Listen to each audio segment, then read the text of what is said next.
Siapa yang di sini suka minum kopi atau suka pergi ke kafe? Gimana kalau misalnya kafe dan kopi itu bakal bawa kamu ke masa lalu?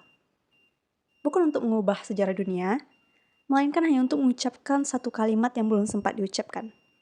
Mungkin sebuah permintaan maaf, ucapan terima kasih, atau sekadar mengucapkan aku merindukanmu. Kalau kamu pernah, maka buku ini jawabannya. Sebuah buku yang berjudul Funiculi Funicula, karya dari Toshikazu Kawaguchi, novel asal Jepang yang memiliki genre fiksi, fantasi, dan juga slice of life. Sebenarnya buku ini tentang apa sih? Buku ini tentang penyesalan, keluarga, cinta, kehilangan, dan kesempatan kedua. Seperti yang aku tanya tadi, kamu pernah nggak berharap untuk bisa kembali ke masa lalu? Dan buku ini adalah jawabannya. Hal yang aku suka dari buku Funiculi Funicula ini adalah buku ini membawa kita atau pembaca pada pertanyaan yang sederhana namun menyentuh. Pertanyaannya adalah, jika kamu diberi kesempatan satu kali aja, kesempatan kedua, untuk kembali ke masa lalu, apa sih yang bakal kamu lakuin? Coba kalian komen dulu, apa sih yang bakal kalian lakuin kalau bisa kembali ke masa lalu? So, basically buku ini cerita tentang sebuah kafe kecil yang tersembunyi di Tokyo. Di luar, kafe ini terlihat biasa aja. Tidak ada yang istimewa selain aroma kopi yang hangat dan suasana yang tenang. Namun ada satu rahasia yang membuat tempat ini terkenal dari mulut ke mulut. Di kursi tertentu, seseorang bisa melakukan perjalanan ke masa lalu. Tentu saja, kemampuan itu tidak datang tanpa aturan. Justru, aturan-aturan inilah yang membuat cerita di dalam novel ini menjadi unik. Kita bukan hanya sekedar duduk, lalu kembali ke masa lalu, bukan. Tapi ada limit di sana. Hal ini secara sekilas, secara isirat, cerita ini memberikan isyarat bahwa bahkan jika ada kesempatan untuk kembali ke masa lalu, itu kamu nggak bisa secara bebas menggunakan waktu tersebut atau kesempatan tersebut. Karena ada limit atau aturannya. Apakah limit itu? Nah, pengunjung hanya bisa bertemu orang yang pernah datang ke kafe tersebut. Itu aturannya. Mereka tidak boleh meninggalkan kursi selama perjalanan waktu. Masa kini tidak akan berubah meskipun mereka kembali ke masa lalu. Yang paling penting adalah mereka harus kembali sebelum kopi di cangkir mereka menjadi dingin. Jadi, kalau misalnya kamu pengen ke masa lalu datang ke kafe itu, kamu bakal diarahkan untuk duduk di sebuah kursi tertentu dan disuguhkan sebuah kopi hangat. Aturannya adalah kamu harus kembali sebelum atau menyelesaikan semuanya sebelum kopi di depan kamu itu menjadi dingin. Itu aturannya. Mungkin kita bakal pikir, kenapa sih ada aturan itu di dalam novelnya? Tapi sebenarnya disinilah letak keunikannya. Karena novel ini nggak berbicara tentang mengubah takdir. Kita nggak bisa semerta-merta untuk kembali ke masa lalu dan mengubah takdir itu. Tapi novel ini malah berbicara tentang seseorang memandang kehidupannya. Karena alih-alih berfokus pada perjalanan waktu yang penuh aksi dan paradoks, Funiculi Funicula ini justru memilih jalan yang sangat manusiawi. Karena yang berubah bukan masa lalu, melainkan hati orang-orang yang datang atau yang mengalaminya. Lalu aku udah baca buku, dia ada 3 buku, dan kebetulan buku ini sudah pernah difilmkan di Jepang, dan juga sudah ada filmnya. Teman-teman kalau mau baca, boleh pakai bukunya, ataupun mau nonton juga boleh nonton filmnya. Tapi berdasarkan dari apa yang aku lihat, itu kebanyakan orang-orang bilang bahwa lebih enak baca bukunya dibandingkan lihat filmnya. Karena ada beberapa scene yang lebih menyentuh di dalam novel dibandingkan saat difilmkan.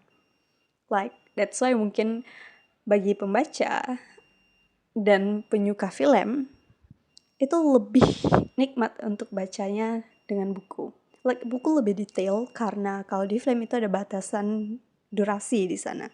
Dan bakal ada penyesuaian. Jadi kita bakal kehilangan momen-momen kecil, detail-detail kecil yang menyentuh seperti yang ada di dalam buku. Nah, jadi buku ini itu ada 3. Dan aku udah baca 2 novelnya. Novel pertama yang Funiculi Funicula 1 itu cerita tentang tokoh-tokoh tertentu. Like, itu bukan hanya cerita tentang satu tokoh, tapi bakal ada orang-orang yang bakal datang. Nah, apa aja sih ceritanya? Itu pertama, misal ada seorang yang ingin kembali bertemu dengan kekasihnya, ada yang ingin memperbaiki hubungan keluarga, dan juga ada yang ingin menyampaikan perasaan yang selama ini hanya dipendam. Nggak ada konflik yang besar, nggak ada konflik-konflik yang rumit, malah sederhana. Like aku bilang pertama kali, bahwa mereka yang kembali ke masa lalu hanya untuk mengucapkan kata-kata yang belum sempat terucapkan. Bukan untuk berharap bahwa masa depan bakal berubah dengan mereka kembali ke masa lalu. So that's why ceritanya sebenarnya sederhana sekali. Tapi dari kesederhanaan itulah yang membuat emosi di dalam novel itu terasa nyata.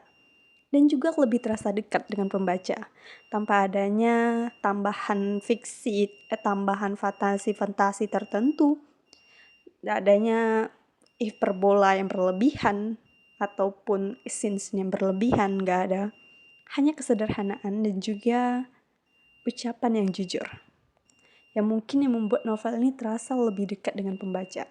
Satu hal yang bikin aku suka dengan membaca novel ini adalah gimana saat aku membaca novel tersebut, itu sekaligus membuat aku refleksi diri.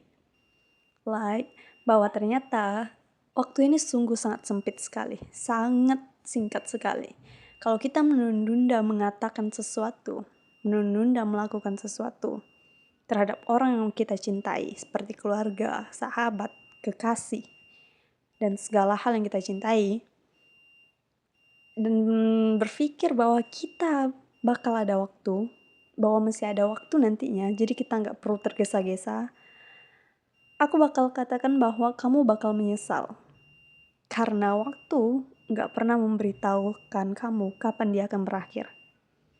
Like, kamu nggak bisa menentang takdir, menentang waktu untuk terus berjalan. Like, kamu bakal melihat orang-orang yang kamu cintai itu bakal satu persatu bakal pergi.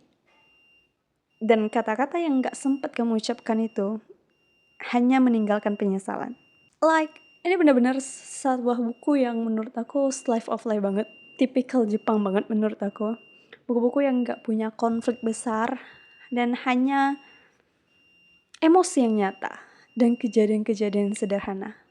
Tapi kalau menurut aku, hal yang paling gak aku sukai dalam novel ini adalah karena waktu pertama kali aku baca buku ini, itu bisa dibilang buku pertama juga aku baca yang dari Jepang. Otomatis semua tokoh ini ya, itu memiliki nama Jepang gitu. Dan aku kesulitan di sana. Kesulitan untuk mengidentifikasi dan mengingat nama-nama tokohnya. Like, ya wajar sih karena kita nggak terlalu familiar dengan nama-nama Jepang. Kekurangan keduanya adalah karena temponya yang lambat.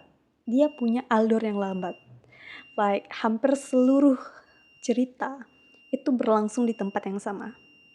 Jadi kamu gak bakal nemuin tempat-tempat lain, tapi semuanya bakal berfokus atau berpusat pada satu kafe dan satu kursi.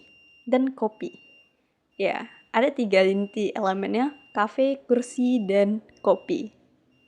Dan semua cerita itu berputar di sana. Jadi kalau pembaca yang punya ekspektasi tinggi membaca buku ini, mungkin kalian bakal kecewa. Karena gak ada plot penuh kejutan, plot twist gak ada, yang mungkin akan buat kalian terasa lebih bosan membacanya. Tapi buku ini menurutku malah lebih bagus, malah lebih enak dibaca saat kita lagi santai. Like, kita gak punya keterburuan dalam membaca, dan buku ini bisa jadi teman untuk menemani santai gitu. Sejujurnya, ini adalah salah satu novel yang malah setelah akhir membacanya, kamu baru menemui keseruannya setelah membaca 2/3 dari buku tersebut. Like, sepertiga awal dari buku tersebut kamu pasti merasa bosan. Jujur aku merasa bosan saat sepertiga membaca bukunya. Tapi setelah aku paksa baca hingga menyelesaikan bukunya, aku bisa jawab bahwa 2/3 dari buku tersebut itu sangat amazing sih menurut aku. Like literally bukan karena ada hal yang mendebarkan karena plot twist, bukan karena ini merupakan novel yang lebih tenang, reflektif, dan penuh makna. Jadi buku ini lebih menyentuh hati dan membuat kita diam sejenak setelah membaca halaman terakhirnya. Like ini benar-benar membuat kita sadar bahwa betapa sakitnya penyesalan tersebut saat kita nggak punya waktu lagi untuk mengucapkan atau menyelesaikan sesuatu untuk orang yang kita cintai. Buku ini benar-benar kamu nggak bisa mikir gimana sih, kamu nggak bakal bisa berharap sebuah plot twist yang menarik ataupun sebuah teknologi yang mungkin atau sebuah masa depan yang berubah. Nah, nggak ada masa depan yang berubah hanya karena kamu kembali ke masa lalu. Tapi hati orang-orang yang kembali atau yang mengalaminya itu yang bakal berubah. Dan aku malah melihat di sanalah letak keunikan buku ini. Like dia nggak memfokuskan pada hal-hal luar biasa, pada hal-hal fantasi, pada hal-hal magical setelah kembali ke masa lalu, tapi malah memfokuskan atau malah menekankan ketenangan hati. Like gimana hati orang-orang yang mengalaminya mengalami perubahan dan penyesalan yang selama ini menggerogoti mereka itu lebih sedikit demi sedikit itu mulai mengikis.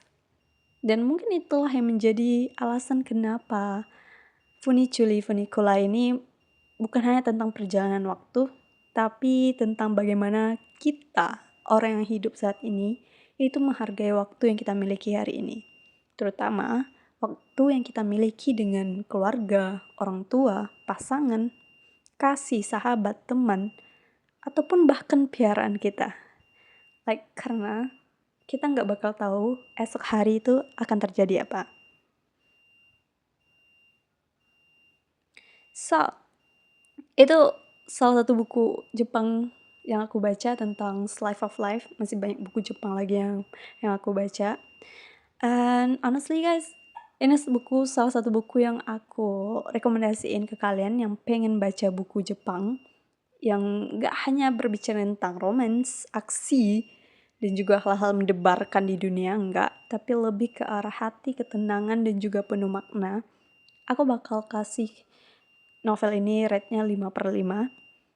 Buku ini benar-benar cocok banget dibaca untuk kalian yang memang punya penyesalan tertentu dan berharap bisa kembali ke masa lalu. So, if you find this video helps, I'll see you in the next video.